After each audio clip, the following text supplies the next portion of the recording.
Hey guys, and welcome to today's video. Today we have a sovereign citizen who racked up a $30,000 credit card debt and didn't think that he'd have to pay it back. That was until the credit card company took him to court. Now, this video is going to be a little different than what I usually do since there isn't much need for commentary on this video.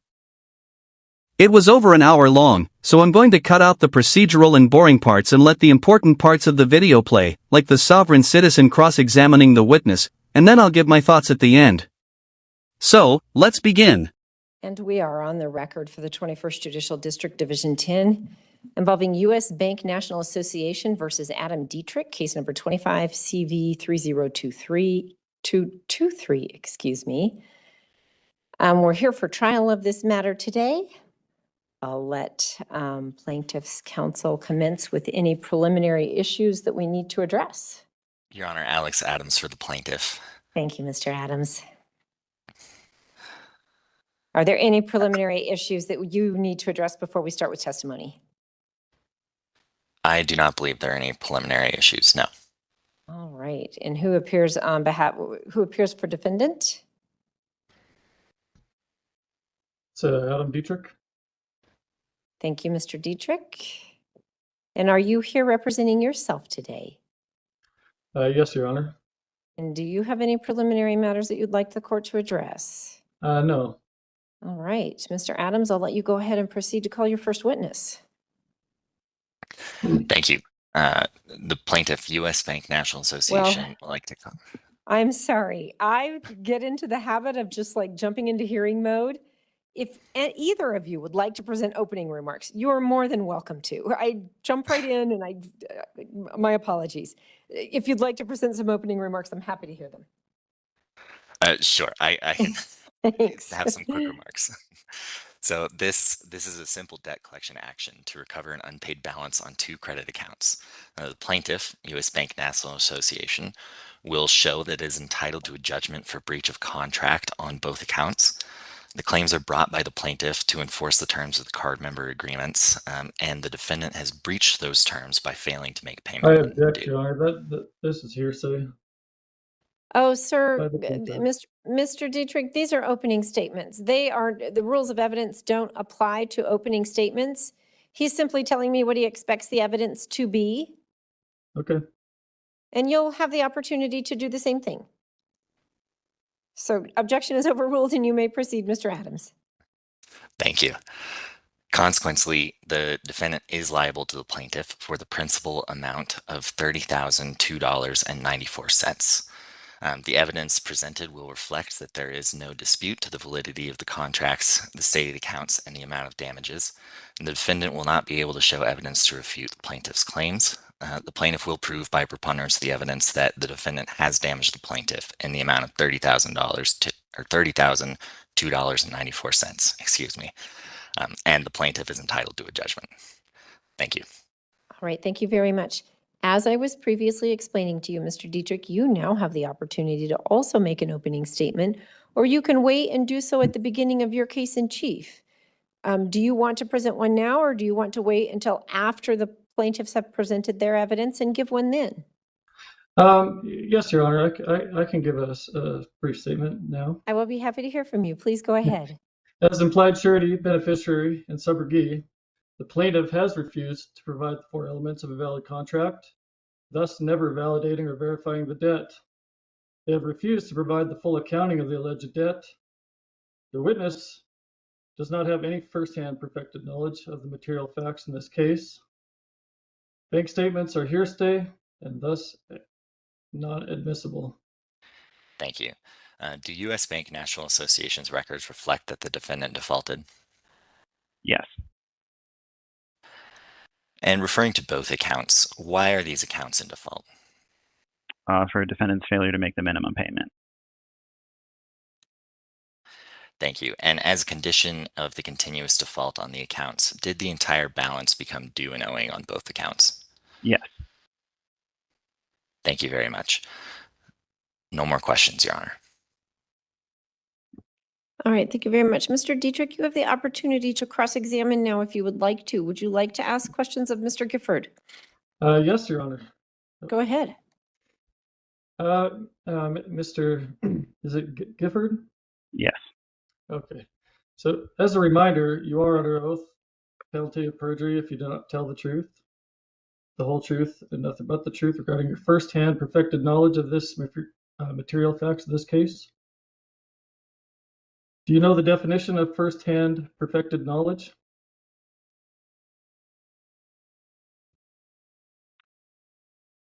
I'm sorry, did you have a question about the account or? He I'm did ask, asking, do you know he has, the definition of firsthand perfected knowledge?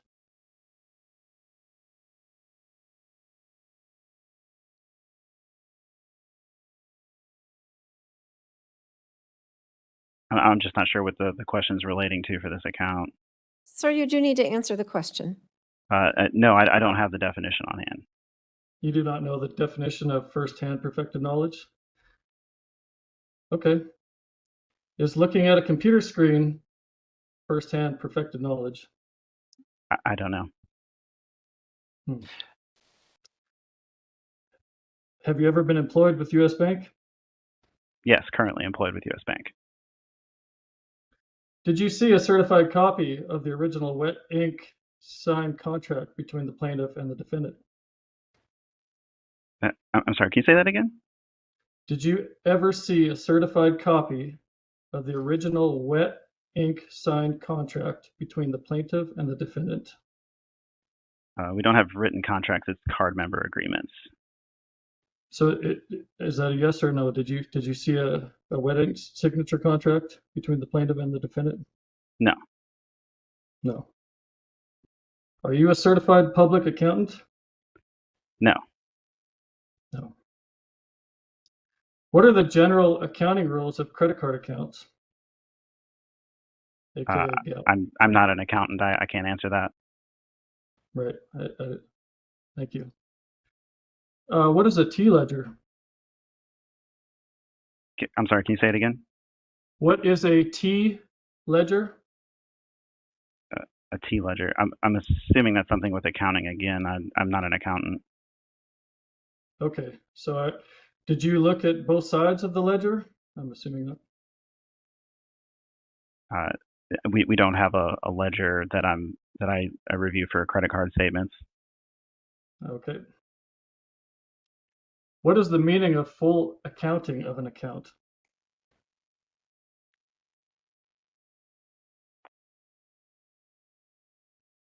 Give me 1 second. You need to Google that. Yeah. I don't. I mean, full accounting. I don't know what that's in relation to.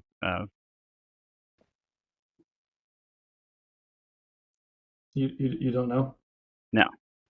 No. Okay. Did you know that the plaintiff was requested to provide a full accounting and that they have refused to provide it? If you're talking about the validation of debt, that was satisfied. No, provide a full accounting of the account, and they have failed to provide it. Are you aware of that? I'm not aware of any such request.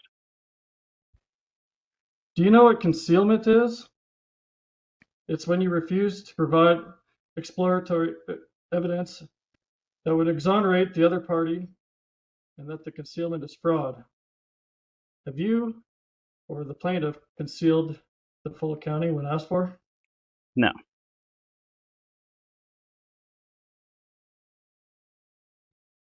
Do you know what collateral securities are? I do not. So were there any evidence of collateral securities associated with these accounts? It's unsecured debt, so I don't think there would be collateral involved. Do you know if there are collateral securities associated with this account? Again, it's credit card debt. It's unsecured. Okay, you're a witness. I'm just asking questions. Remember, you're under oath. Do you have any firsthand perfected knowledge that the defendant contracted with the plaintiff? Objection, Your Honor. Basis of Asked your and answered. objection? Sustained.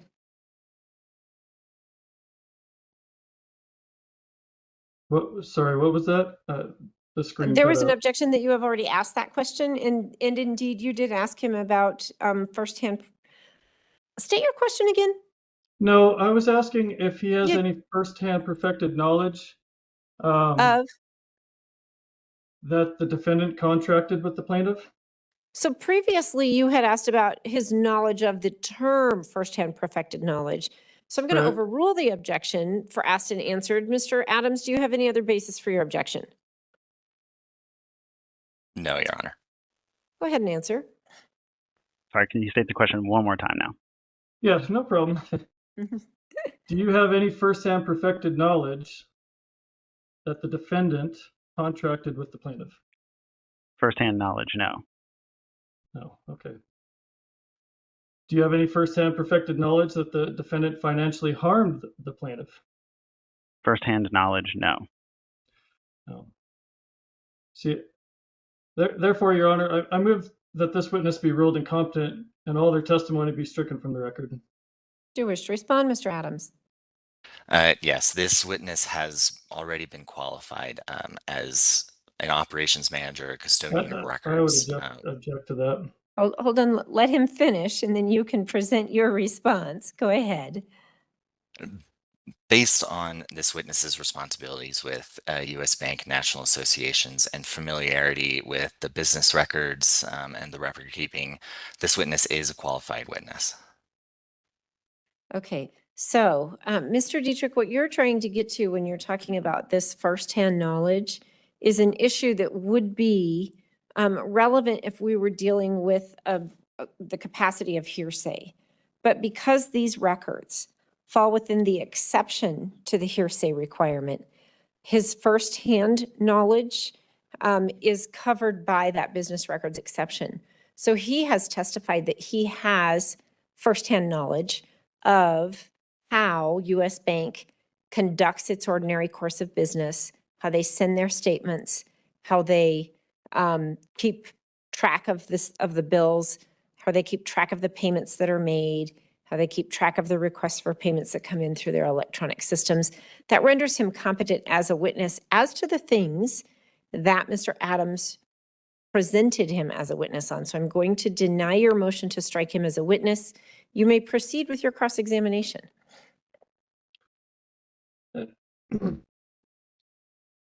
Is there any evidence that I'm the debtor? Yes, that would be the card member agreements and the card member statements that you received at your address. And again, just for the record, I've requested evidence of a contract, and there has been none sent to me. I have no further questions, Your Honor. Objection, Your Honor. The contracts have been admitted as Exhibits 1 and Exhibit 5. Okay, I would so object to that. we're going to back up a hot minute. The statement that Mr. Dietrich made wasn't a question, and so it was not properly submitted to this witness.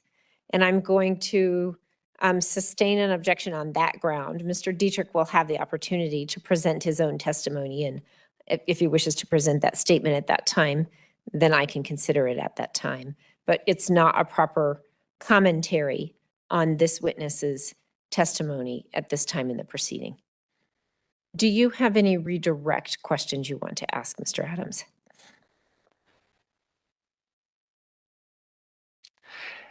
Yes.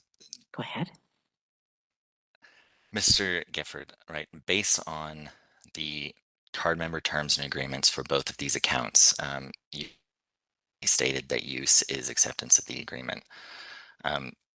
Did the defendant use these credit accounts?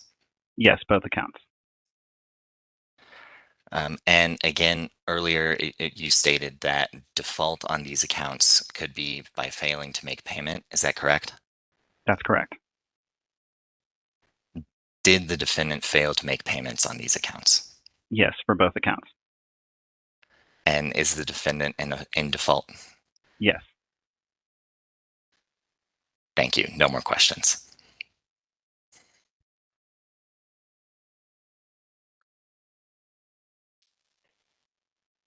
Thank you very much for your testimony, Mr. Gifford.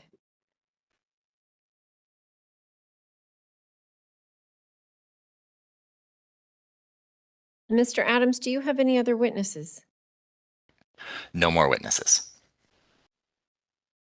Mr. Dietrich, do you have witnesses you would like to present? No, Your Honor, I do not. Do you wish to present testimony on your own behalf? No, Your Honor. I would ask. Go ahead. I've tried to explain that there's no evidence of a contract yet, as of yet, which I've asked for. I've sent verification and letters. They were ignored. Also, throughout the filings in the courts.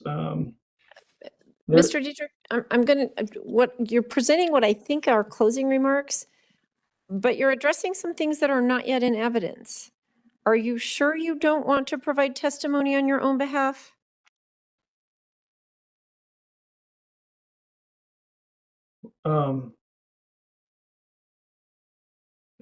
I can provide a testimony. Raise your right hand. Do you solemnly swear that the testimony you provide before this court will be the truth, the whole truth, and nothing but the truth, subject to the penalty of perjury? Yes, Your Honor. When you're testifying on your own behalf, you don't have to ask yourself questions. You can just okay. tell me the important factors you think I should consider. Go Okay. ahead. Can I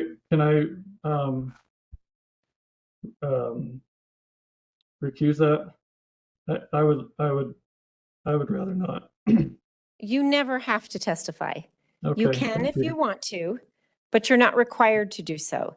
If there are facts that you know that haven't been presented yet that you think are important for me to consider, this would be your chance to tell me about those facts. Yes, They there are need some to be things that you have firsthand knowledge of. You've talked a lot about firsthand knowledge today. So if there are things you have firsthand knowledge of that relate to this dispute and you want me to consider them, now is the chance that you have to tell me about those. Yes, Your Honor. I do have some facts that I know about that I would like to have on the record. Go ahead. Okay. The four basic elements of a contract: the existence of a contract, any consideration given by the plaintiff, that the debtor, not the surety, breached an obligation, that the plaintiff suffered financial damages under the full accounting, refused to provide evidence of the original contract, along with refusing to provide the full accounting is concealment of the material facts of this case. Okay, I'm going to back you up a bit. What you're doing is making an argument, which you get to do. That's a little bit down the proceeding. What I need now are the facts that would support this argument. I have not received these four elements that I've requested, Your Honor. That is a fact. Anything else you want me to consider? No, Your Honor. Right. Do you wish to cross-examine Mr. Adams? That No, came Your out Honor. funny. I need a comma somewhere. Mr. Adams, would you like to cross-examine Mr. Dietrich? Yes, Your Honor. Mr. Go ahead. Dietrich, I have heard you a couple of times mention being a surety. Can you please explain that a little more? Yeah, so as signing as a surety beneficiary on the account, the all caps name is identified as a trust account. A trust account for. Can you please continue to elaborate? When you say it's a trust account, are you saying that this is not your account? I am the beneficiary of this account. Mr. Dietrich, is your name on the credit card statements? I refer to specifically Exhibit 7 and Exhibit 3. Is your name and address on there? There is a name and address on there. And they're not your name and address. Have you been able to verify and validate these names and address? When you say verify and validate, what do you mean? According to the rules of verification and validating debt.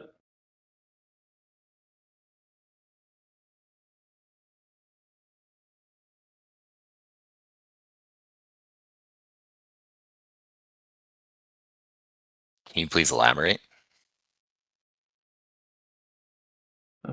Again, I am the surety and beneficiary subrogee of this account. So you were saying that your name is not Adam Dietrich. I'm saying my name is also like that. I am not the all uppercase name that is presented on your exhibits.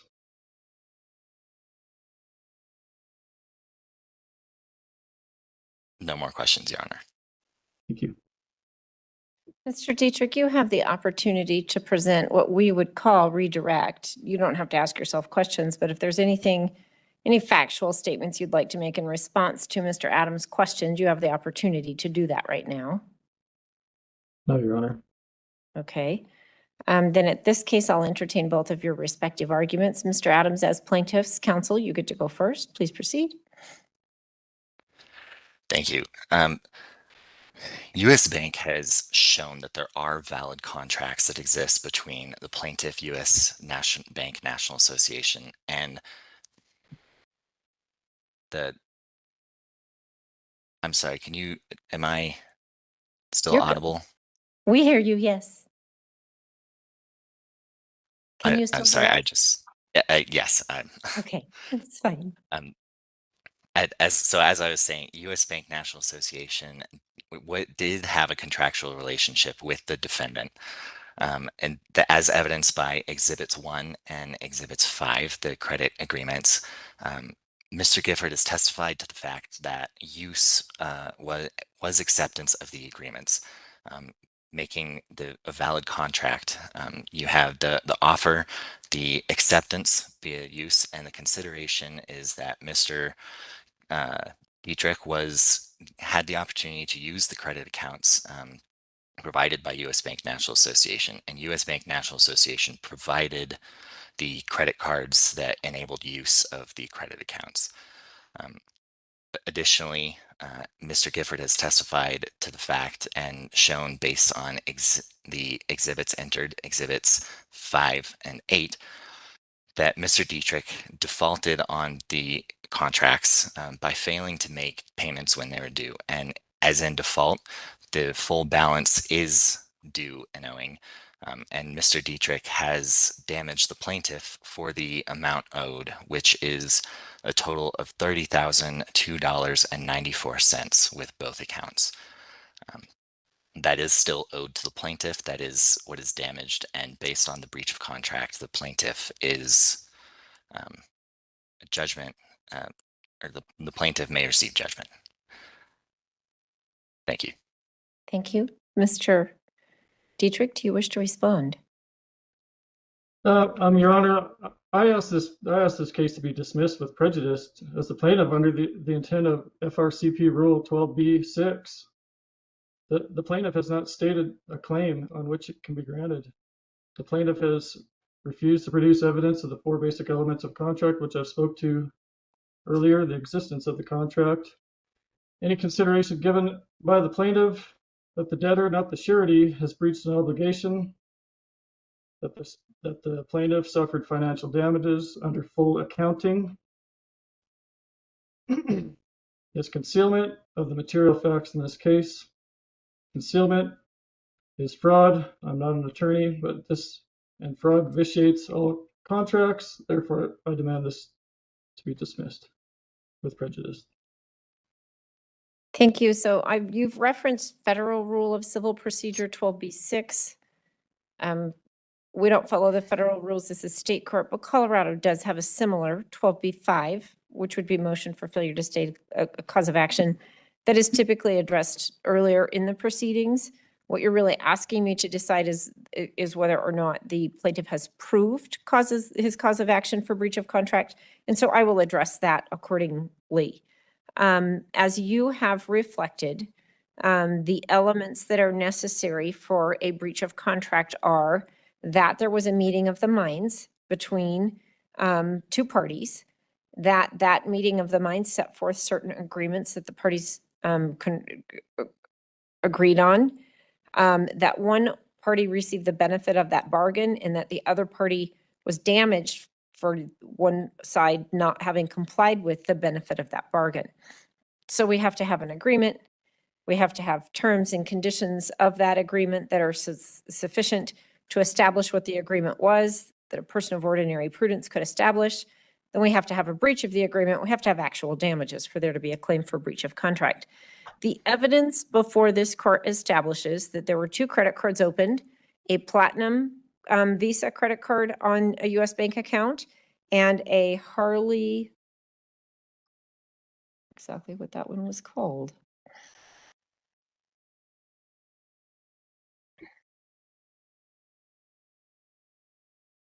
A Harley Davidson Visa Rewards card also opened on U.S. Bank. The statements in those, the statements for those accounts reflect that items were purchased. The testimony of Mr. Gifford establishes that U.S. Bank paid money to third parties for those items. Mr. Dietrich has conceded that he is the beneficiary of these cards. Thus, the court can make a sufficient inference that he received the goods that were paid for, as reflected in the statements that bear the name Adam Dietrich. Admittedly, the name Adam Dietrich is typed in all caps on these statements. Mr. Dietrich takes issue with whether or not that is indeed him, as opposed to him in some form of trust. There has been no evidence presented to this court that there was a lawful and valid trust established under the laws of the state of Colorado that would have opened and held this credit card and that would have been responsible for the payment of this credit card. The evidence before me is that Mr. Dietrich, as the admitted beneficiary of the goods of these accounts, has received the goods, did have knowledge of the accounts, did use the accounts. The information contained in the card agreement says that use of the accounts is acceptance of the agreement for the account. That's what created the valid and binding contract. Mr. Dietrich raises concern with whether or not a sufficient accounting has been presented to him on these credit card accounts. The statements themselves are the accounting that the statement agreements agreed would be accepted as the accounting. It doesn't have to be set forth in a 2-column ledger type of system that Mr. Dietrich was inquiring about, because that's not what the card agreements called for. The agreement between the parties indicates that the statements would be the accounting for the account. This is not a circumstance where someone else opened the account and Mr. Dietrich didn't have any knowledge about it at all, and someone else used the card in Mr. Dietrich's name, and he didn't get the benefit of the purchases. No evidence to that effect was presented to the court. That might create a different result, but there was certainly no evidence that Mr. Dietrich did not receive the benefit of these accounts.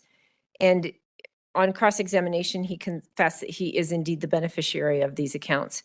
And so I am going to find that there was an agreement made on both accounts between Mr. Gifford and certainly for the benefit of Mr. Dietrich, that charges were made on the accounts, that U.S. Bank paid for the items that were made as a result of the charges on the account, and that it's reasonable for the court to infer that Mr. Dietrich did receive those goods, thus and that he has not paid these statements as is reflected by the evidence before the court.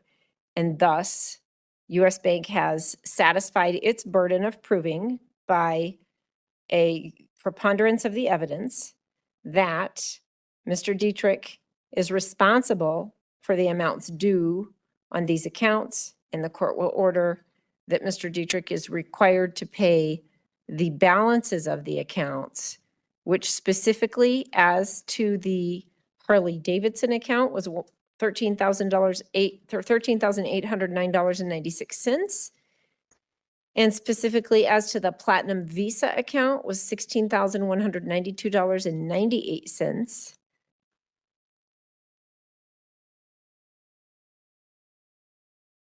Mr. Adams, do you have any further requests of this court? No, Your Honor.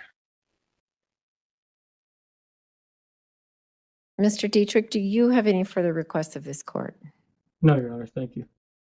Thank you all very much. Alright, so that's the end of the video. It turns out that even if you think you're a trustee of an estate without a wedding signature on a card holder agreement, you can and will still be responsible for the debt you incur when you use that credit card. So, if you liked the video, then hit the like button. If you disliked it, then hit the dislike. But don't forget to leave a comment below and subscribe with notifications on so you don't miss any of my content. I'm Team Skeptic and I'm out. Here we